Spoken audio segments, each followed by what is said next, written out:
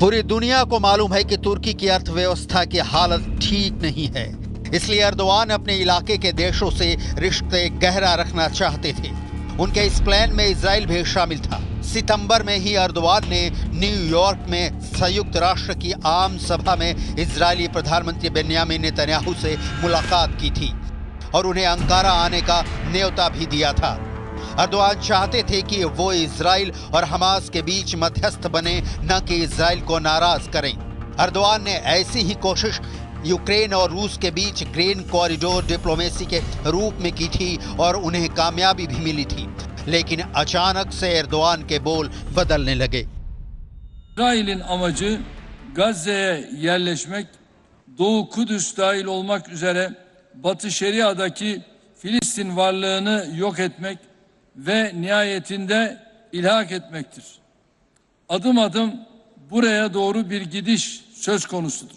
Bir yandan acil ateşkes sağlanmasına odaklanırken, diğer yandan Gazze'ye insani yardımların ulaştırılması konusunda acil çözüm yolları bulmamız şarttır. Netanyahu और Erdogan के बीच तनातनी तो बहुत दिनों से चल रही थी और अब बात आर पार की जंग तक पहुंच गई है। तुर्की नेटो का मेंबर है और नेटो पर हमला करने का मतलब क्या होता है ये पूरी दुनिया जानती है। लिहाजा मामला बेहद बुरा फंस चुका है।